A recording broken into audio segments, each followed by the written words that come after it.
어란 안정섭입니다. 지난 시간에는 매우 슬픈 가운데서도 희망적인 그러한 본문이 경전 내용을 통해서 우리를 감동시켰습니다. 내가 이야기했던 이 글은 물론 부처님 우리 팔만대장경 속에도 나오지만 팔만대장경 속에는 없는 미얀마 대장경 제6차 경전에 기록된 것도 있습니다. 저는 이것을 발췌해서 정리하면서 그런 생각을 해봤습니다. 자, 이 세상에서 408명의 여인들을 거느린 분들이 몇 명이나 될 것인가? 또 그런 분들을 거느리고 살면서도 스스로 만족하지 못하고 있는 사람들도 많이 있어. 이것은 여러분이 동양사를 공부하면은 당나라의 측천뭉후를 중심으로 해서 어떻게 해서 그 거대한 나라에 여자 임금님이 생겼는가? 또 그 가운데서 그 아름다웠던 며느리 가운데서 소위 이 천하의 미희 이런 분들이 태어나가지고서 나라를 망치게 만든 일도 있지 않는가. 또 우리나라도 그걸 본따라 가지고 신라말 왕자 가운데서 마음을 잘 관찰하는 관심법을 하는 그런 왕자도 있었어. 그렇지만 그 밑에서 데리고 있었던 소위 이 고려태조 같은 분은 덕망은 있지만은 지혜가 소위 관심법을 하는 왕자만은 못했습니다.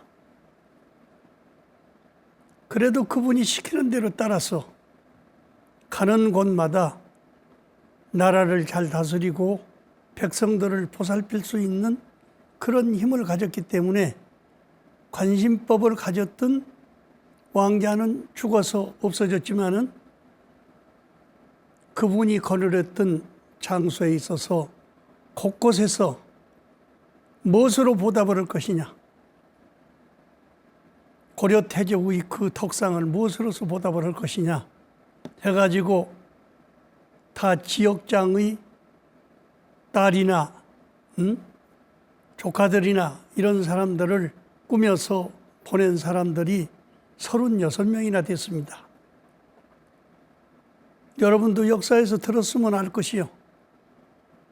우리나라의 본래 주자가 든 것이 그렇게 36개 된 것이 아닙니다. 광주, 전주, 나주,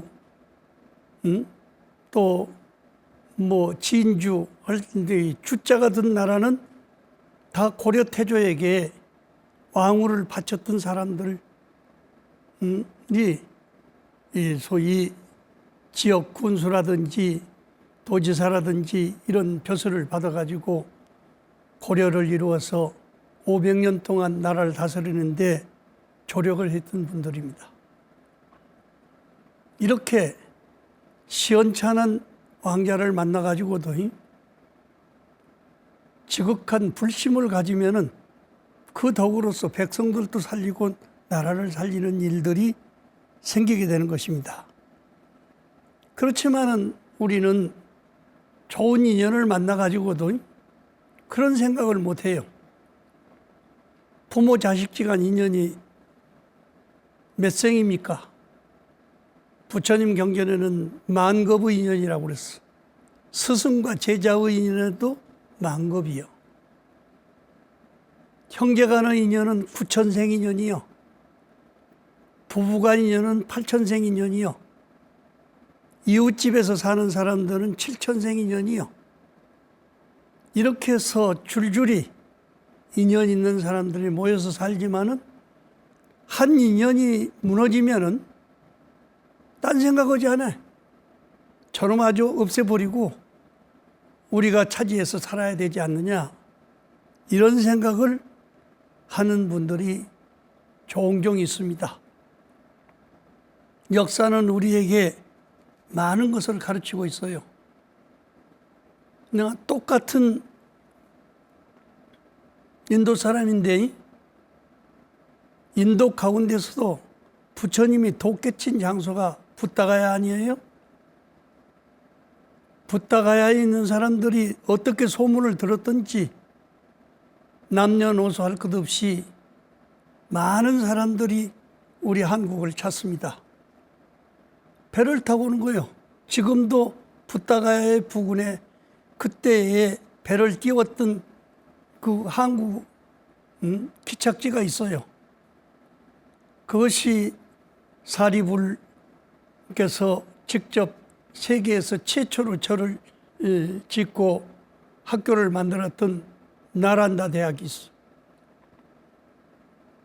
그래서 나는 거기 가서 처음 보고 세계에서 최초로 만든 대학이기 때문에 나는 대학이라는 큰 학교는 짓지 못할지라도 통신교육이라도 만들어야 되겠구나. 그래서 나란다 삼장불학원이라고 하는 통신학교를 만들어서 30-40년 동안 운영한 일이 있습니다. 그런데 그런 장소에 학교를 만들어 지금도 가면은, 인도 가면은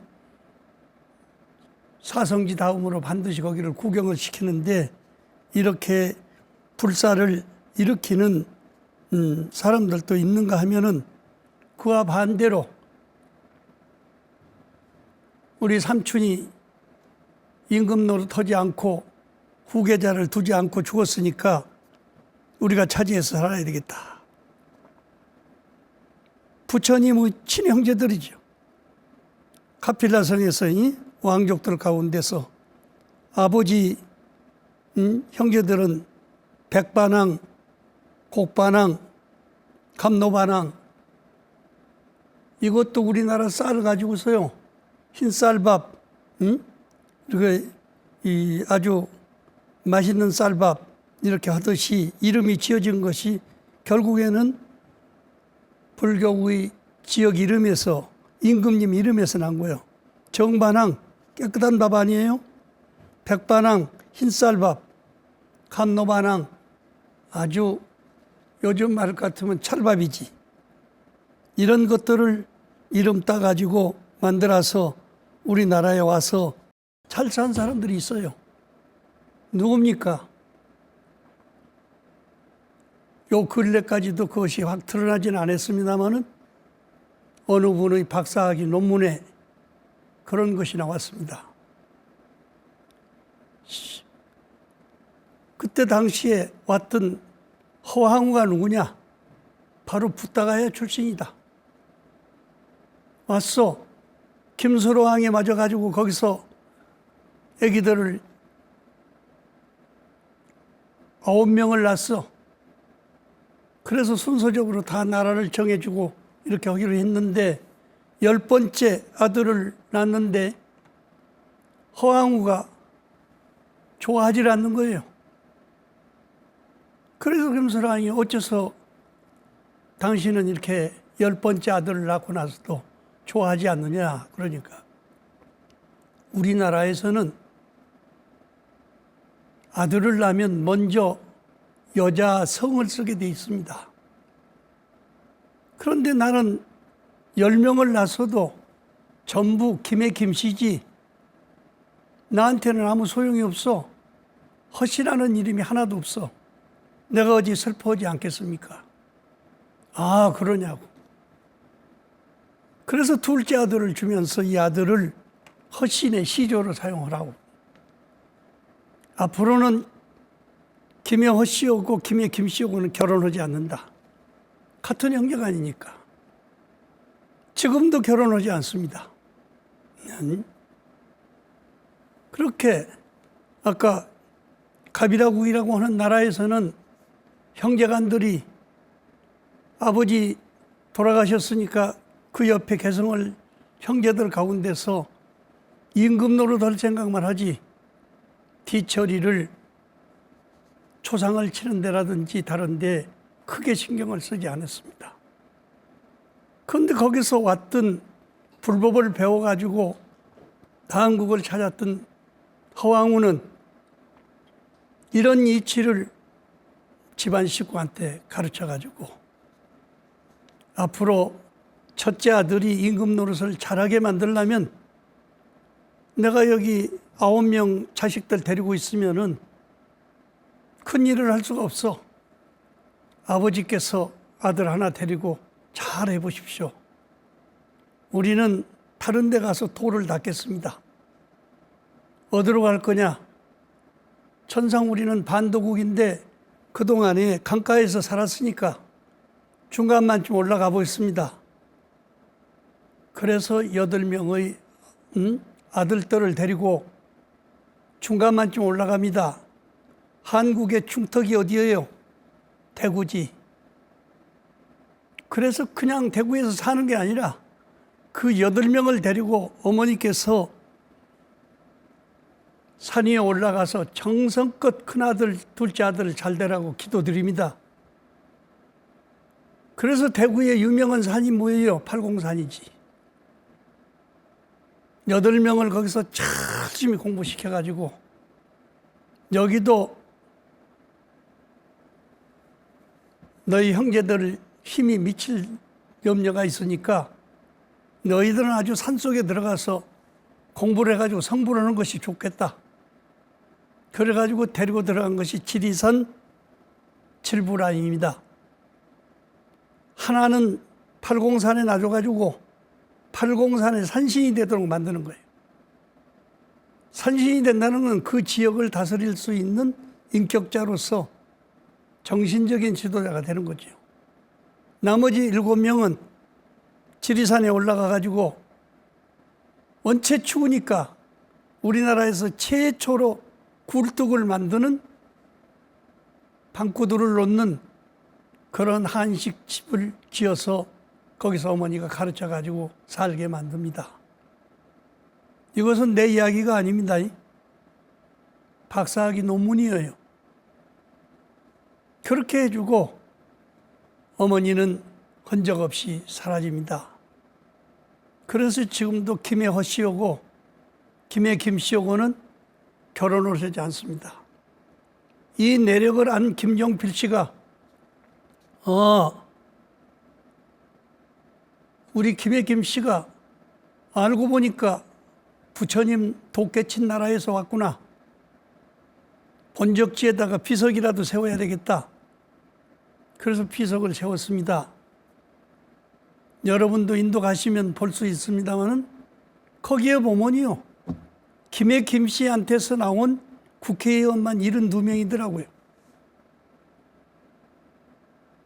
어머니가 훌륭해야, 물론 아버지도 훌륭해야 되지만은 자식들이 귀하고 잘 되려면 어머니가 지혜롭게 잘 감싸서 해야 됩니다.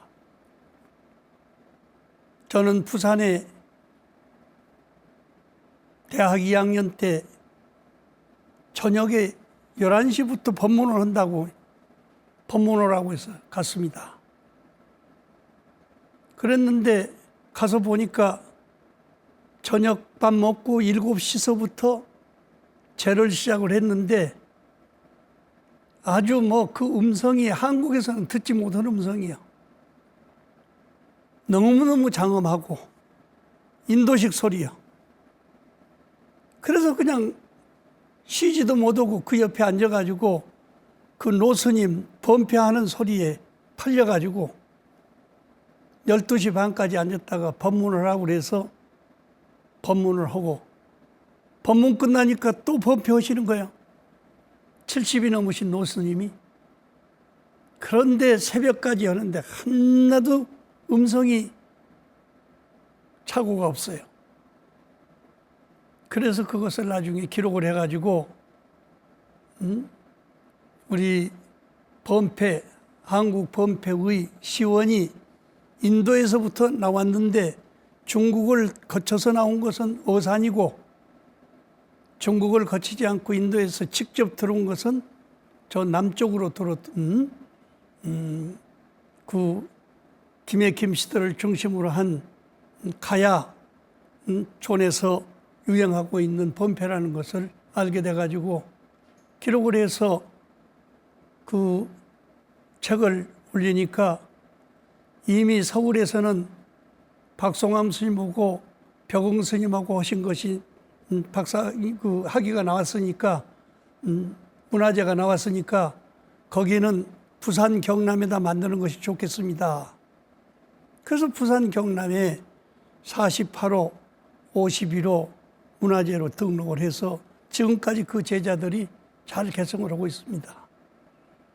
우리는 인도에서 난 사건이기 때문에 우리하고는 아무런 관계가 없는 것 같이 느끼지만은 이와 같이 1500년, 2000년이 지난 뒤에도 그 영향력이 세계 각국으로 번져나가고 있다고 하는 사실을 생각할 때 우리들의 노랫가락 소리, 시조가락 소리 한마디 한마디가 그냥 지나가는 바람 소리가 아니라고 하는 것을 깨달을 수가 있는 것입니다.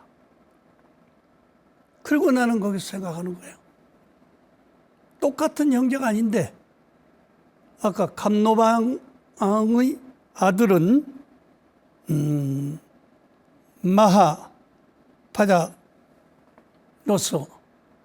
가비라국 임금님 대를 이어가서 자기가 이제 임금 노릇 하기로 해서 이제 주대가 됐는데 그 가운데서 소위 백반왕의 아들인 소위 마하파자 누군가 이 부처님하고 사촌 동생 되는 그 사람은 부처님을 보고 그런 생각을 해요. 야, 실달태자가 출가해가지고 훌륭한 사람이 도깨 탔다고 하니까 저렇게 1000명이 넘는 제자들이 옆에 따라다니면서 여옷 싸고 있고 팝대가 돼서 나가기만 하면 온 사람들이 시방세계에서 와가지고 공양 대접을 하고 세상에 저런 사람이 어디 있느냐. 정말로 천상천하 유아독존이로구나. 나도 늦었지만은 출가해가지고 서가모니를 대를 잇는 제자가 돼야 되겠다.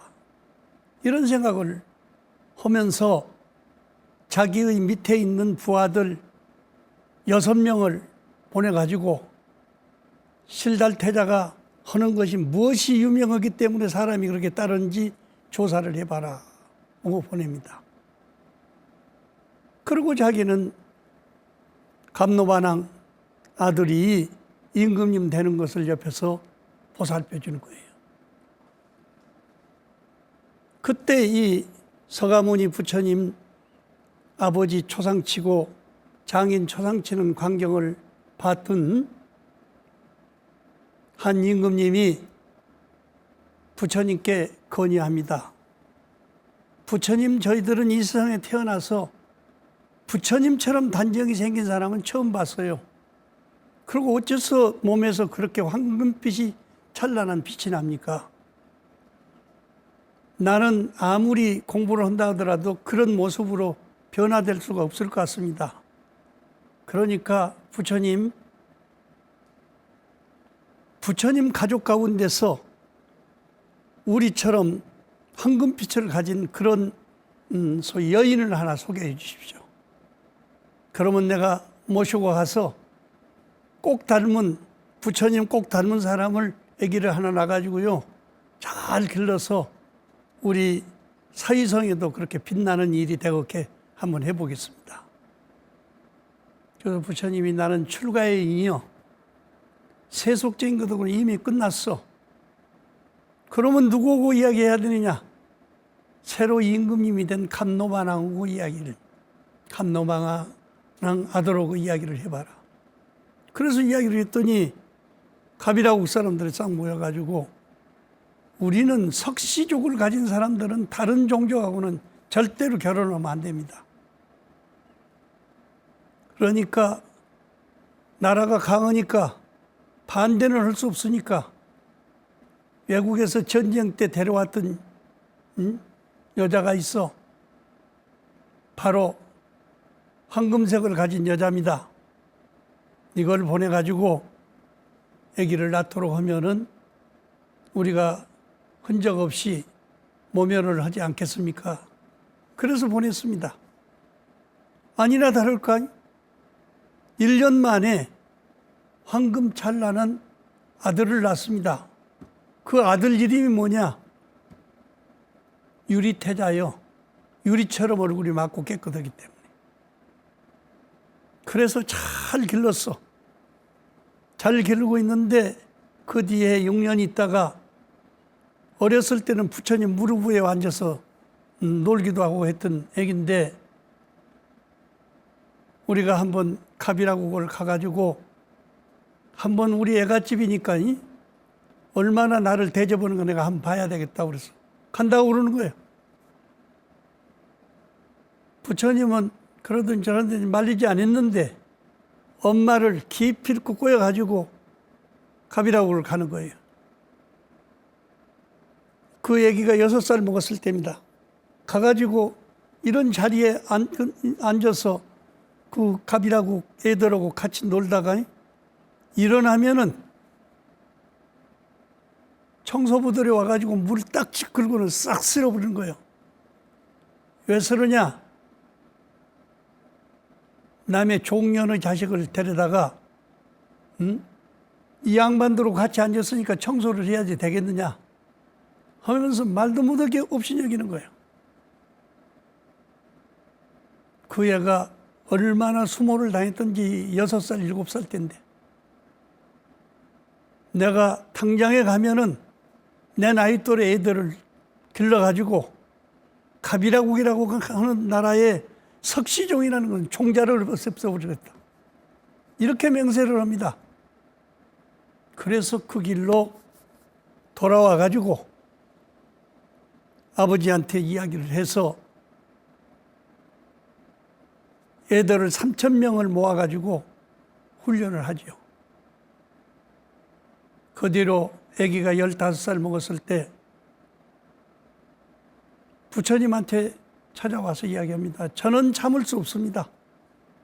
석가족은 아주 아무리 부처님이 위대하다고 하더라도 석가족은 그대로 놔둘 수 없습니다. 멸족시키겠습니다. 마음속에 원한이 이미 익었어. 말린다고 되는 것이 아니에요. 부처님은 침묵으로 가만히 앉아 계셨는데 그 뒤로 2달 있다가 3,000명의 병정들을 거느리고 나온단 말이요. 부처님께서 그 말라 빠진 나무 밑에 앉아서 뜨거운 햇빛을 받고 있는 얼굴이 거물 정도로 됐다. 그때 유리태자가 지나가다가 부처님, 이파리 많은 나무도 어떻게 저렇게 많은데 저렇게 말라 빠진 나무 밑에 앉아서 땀을 쭉쭉 흐르고 계십니까? 부처님은 여러 말 하지 않았습니다. 나의 종족의 나무 이파리는 이미 말랐다. 아기가 15살밖에 안 먹었지만은 이 이야기를 듣고요. 차마 갈 수가 없어요. 그래서 본국으로 돌아와 가지고 이런 일을 당했으니 그냥 놔둬서 되겠느냐 하고 백성들한테 자문을 구하는 것이 석 달이요. 석 달 동안 참는 석가족은 없애버려야 된다. 석가족을 멸망시키기로 결정이 나니까 다시 또 석 달 후에 병정들을 데리고 갑니다. 부처님이 2번째 마른 나무 가지에 앉았어. 똑같은 이야기를 하시는 거예요. 아무리 원한이 맺혔어도 부처님이 이렇게 떼앞볕에 앉아서 고생을 하시는데 우리가 감히 일을 저지를 수 있겠느냐? 한 번 더 물어보자. 그래서 다시 돌아와서 3번째 백성들한테 물으니까 석가족은 살려줘서 안 된다. 종자를 없애버려야 된다. 이렇게 해서 결국에는 3번째 갑니다. 세 번째 가니까 세 번째 석 달 동안씩이니까 100일 아니에요? 100일 동안의 소문이 쫙 퍼졌습니다. 그때 이 소문을 듣고 깨달은 사람들은 전부 이사를 가게 됩니다. 그래서 가장 많이 이사를 갔던 것이 석가지구의 본산지인 상카시아. 지금 한 50만 명 정도가 살아있어요. 그 다음에 아까 타카실라 임금님이 살아있다고 하는 그 타카실라 성, 그 부근에 가서 부처님이 돌아가신 뒤에 화장한 탑이 유일하게 남아 있습니다. 8개 탑 가운데서 그냥 거기서 코끼리에다가 싣고 왔던 것을 그대로 모셨기 때문에 유일한 탑이 남아 있어. 나머지 여기저기 흩어져 가지고 한 6군데에 석시족이 지금 살아 있어요. 그런데 나중에 그냥 그물로 짜듯이 쫙 해서 정예 부대가 3,000명이고 옆에 따라간 부대가 12,000명이니까 옛날 카비라국이라는 나라가 얼마 크지 않지 않아요. 완전히 고기 잡듯이 그물 치듯이 몰고 가가지고 싹 잡아서 부처님이 어렸을 때 거기서 목욕하시고 놀던 호수가 있습니다. 호숫가에 딱 앉히는 거예요. 10,000명을. 그리고 갱이를 갖다 주면서 자기가 들어갈 수 있는 구멍을 파라고 하는 거예요. 그래서 그 하나를 파고 나면 뒤에 들어갈 사람이 갱이로 쳐서 죽여가지고 그 속에다 묻고 지금 부처님 경전에 남아있는 숫자로서는 9,999명 뼈가 거기 묻혔다. 이렇게 이야기합니다마는 저도 거기로 10번을 넘어갔어도 무서워서 그런지 그 땅을 파보지를 못했습니다.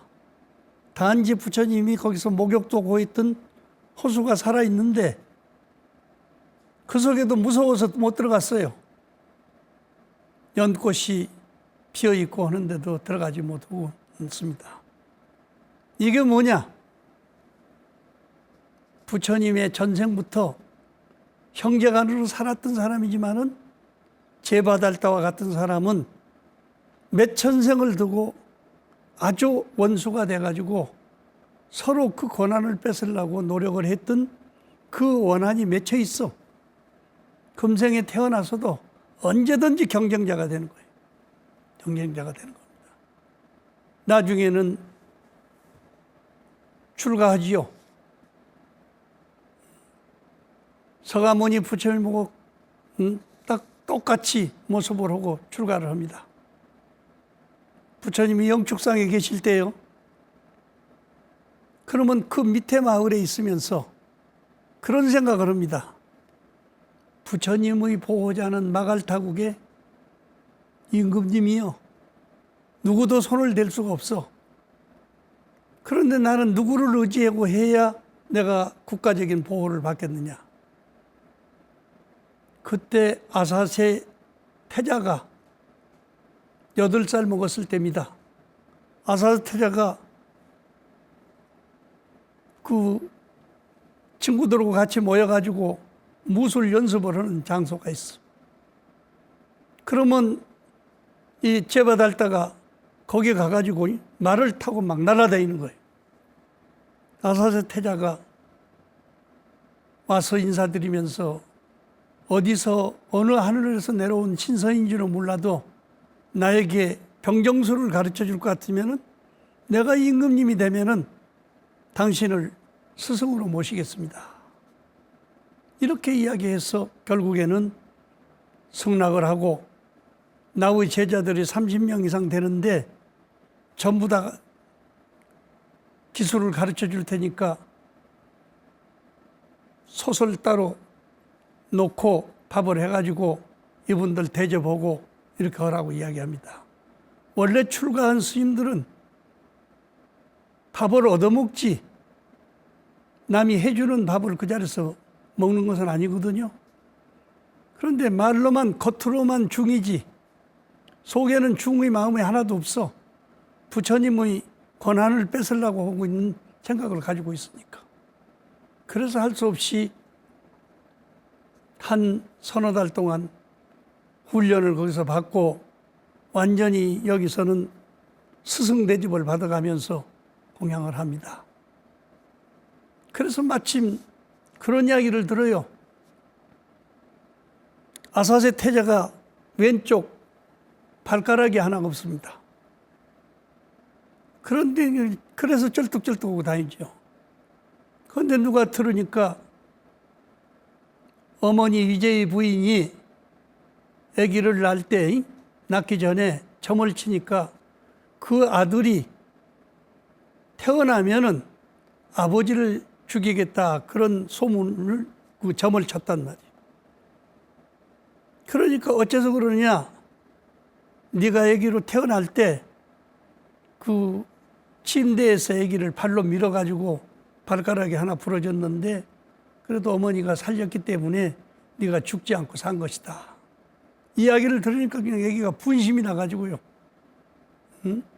당장에 아버지를 잡아다가 그 감옥에다 넣고 어머니는 자기 방 옆에다가 발을 묶어가지고 넣고 온단 말이에요. 어머니한테 밥을 줘도 먹지 않는 거예요. 또 풀어놓기만 하면은 머리에다가 떡 같은 걸 해가지고 가지고 와서 아버지를 데리고 살리고 온단 말이에요. 그래서 울면서 물었어요. 어째서 당신은 나를 죽이려고 밑에다가 작두를 놔두고 나를 낳으면서 발로 밀었느냐? 그러니까 원래 점을 치는 사람은 그런 이야기를 했지만은 내가 그 이야기를 듣고 이런 방편을 써서 아기를 죽이지는 않고 살려야 되겠다 해서 네가 잘하면은 장차 아버지 뒤를 이어서 훌륭한 임금이 될 수 있으니까 그렇게 하기 위해서 그랬노라고. 그때서 깨닫고 아버지 갇혀 있는 데를 쫓아갑니다. 지금도 영축산 밑에 가서 아버지 돌아가셨던 그 자리가 감옥터로서 남아있거든요. 그래서 그냥 와 하고 쫓아가니까 놀래가지고 죽이러 온 줄 알고 아버지가 숨을 거둔단 말이에요. 그때 어머니는 말도 못하게 슬퍼가지고 울고 밥을 먹지 않고 이렇게 영축산을 바라보고 있는데 하루 저녁은 보니까 그냥 하늘에서 쫙 서기반강이 내리면서 아버지가 그 9층 아름다운 집에서 올라갔다 내려갔단단 말이에요. 그것이 바로 극락세계의 구품연대입니다. 위제의 부인 때문에 생긴 일이요. 그래서 결국에는 아버지는 돌아가셨지만은 이제 아들은 살아가지고 나중에는 자기가 그 괴롭혔던 아버지 그 유적지 옆에다가 맹고나무를 심어가지고 많은 스님들이 거처할 수 있는 장소를 만들기도 했습니다. 그때 내가 옛날 이야기했지만은 부처님 돌아가신 빈비사라 임금님이 영축산에 올라갈 때는 2km 이전부터 왕복을 벗어버리고 평복을 입고 일보를 하고 올라갑니다. 그래서 일보를 하고 올라가니까 나중에 부처님께서 부처님께 올라가서 이야기를 합니다. 부처님, 어제 저녁에 내가 꿈을 꿨는데 그 험악한 사막을 걸어가다가 무서운 코끼리가 달라들기 때문에 뒤로 돌아서서 어디 숨을 장소를 했더니 오아시스가 하나 있어서 들어갔더니 거기에 큰 우물이 있어서 그 우물로 들어간 등나무 넝쿨을 잡고 밑으로 들어갔더니 구렁이가 넘실거리고 독사 4마리가 잡아먹으려고 해서 가지도 못하고 오지도 못하고 이렇게 있다가 중간만쯤 붙들어 잡고 있다가 그냥 불이 나가지고 싹 타버리는 그런 모습을 봤습니다. 이것이 저 유명한 안수정등이라는 이야기입니다. 부처님 경전에는 이야기가 여러 군데 나오는데, 안수라는 것은 샘 언덕바지에 뻗어 내려간 등나무넝쿨을 이야기하는데, 우리의 목숨을 이야기해. 그러나 그 목숨 하나를 붙들어 잡고 우리는 밑으로 내려가 보니까 욕심 덩어리의 구렁이가 밑에서 혀를 널렁거리고 있어. 지수화풍 4대로 만들어진 독사들이 사방에서 달라들어서 곧 잡아먹으려고 그래. 그래서 다시 올라오면서 보니까 나무 가지에 벌들이 있어서 흔들었더니 거기서 한 방울이 꿀방울이 혀에 닿아서 너무 달고 맛있어서 더 좀 한 방울 얻어먹으려고 흔들었더니 와서 쏴가지고 불이 나가지고 싹 태운다는 걸 다 태워버렸다. 그것이 여러 가지 학설로 나옵니다마는 하나는 흑백이 서유, 흰지와 검정지, 흰지와 검정지가 자기가 잡고 있는 등나무 넝쿨을 한쪽으로 돌아가면서 딱 쓰르면 한쪽에서 돌아오면서 쓴 흰지와 검정지가 서로 번갈아 가면서 쏜단 말이에요. 그래서 결국엔 그 나무에서 불이 나가지고 태우나는 것을 모두 태워버렸다. 이것은 곧 우리 인생의 무상을 이야기하는 것이지만은, 우리는 한 방울의 꿀방울을 얻어먹기 위해서 벌이 날랐다 앉았다 하는 그 거리에 흔들고 있으면은요, 와가지고 더 쏴서 죽게 만든단 말이에요. 그 꿀방울이 무엇이겠어요? 오용락입니다. 한 방울 마셔보면 더 맛있어. 두 방울 마셔보면 더 맛있어. 여러 방울 마시면은 결국에는 그 꿀방울 때문에 벌침에 쏘여서 죽게 되는 것이 인생입니다. 그래서 그때 빈비사라 임금님은 부처님한테 저는 오늘 죽는다는 것을 확실히 알았습니다. 다시는 내가 꿀방울에 속지 않고 부처님과 같은 바른 길을 걸어서 내 생에는 제자가 되겠습니다 하고 기어 내려왔어요. 내려왔는데 그동안에 그 아사세 아들이 전령을 내려가지고 군인들한테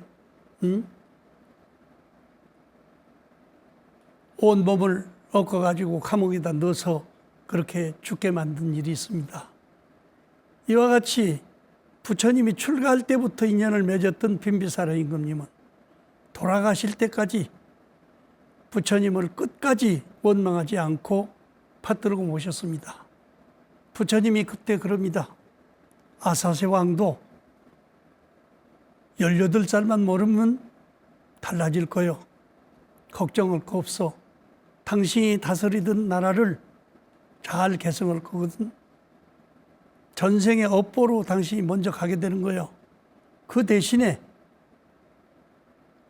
아사세 임금님 손자되는 유명한 소위 세계적인 장군이 나와가지고, 아쇼카라는 장군이 나와가지고 전 세계를 통일하는 당신의 그 집안이 될 거예요. 이것이 전 인도를 통일하는 으뜸이 될 건데, 당신이 화를 내지 않고 자손들을 원망하지 않고 자기의 업보를 깨닫고 이렇게 가시게 됐기 때문에 반드시 좋은 결과가 이루어질 것이다. 이제의 부인은 그동안에 남편이 죽은 뒤에 극락세계에서 올라갔다 내려갔다 하는 그 장면을 기록을 해서 정리한 것이 정토삼부경입니다. 아미타경, 그 다음에 미타정토삼부경, 이렇게 해서 극락세계에 대한 이야기가 바로 여기서 나오게 되는 것입니다. 우리는 그냥 염불 하면 극락세계 이렇게 이야기하지만은 그냥 만들어진 것이 아니라 철저한 무상을 깨닫고 철저한 독백을 통해서 자기 인격을 개척해 나가면은 극락세계가 서쪽에 가서 10만 8천도 뒤에 있는 것이 아니라 한 발짝 옮기지 않고도 제 마음속에서 연꽃이 피게 되어 있습니다. 부처님은 좋은 환경 속에서 세상을 마음대로 도를 깨쳤으니까 살으신 것 같지만은 부처님 역사를 좀 들어보시니까 부처님도 흥망성쇠 희고애락 속에서 얼마나 고통을 많이 겪고 살았지만은 화내지 않고 전생의 인과를 그대로 받아들이면서 현생의 과보를 복되게 회양하는 데서 모든 것이 이루어졌다고 하는 것을 우리는 증명할 수 있게 되는 것입니다. 이와 같이 모든 부처님의 경전이 그냥 이루어진 것이 아니고 부처님 일생 동안에 지내면서 있었던 사건을 배경으로 해가지고 그걸 더 아름답게 또 누구든지 그 어려움을 참고 넘기면은 복된 세계가 온다는 것을 우리에게 보여준 대성불교의 경전이 꾸며지게 된 것입니다. 아무쪼록 어려운 일이 있더라도 잘 참고 이겨내면서 가장 가차운 사람이 가장 큰 원수가 될 수가 있지만은 이것이 어째서 이렇게 됐는가를 스스로 깨닫고 잘 참아 나간다면은 이 세계가 그대로 불국정토가 될 수 있습니다. 감사합니다.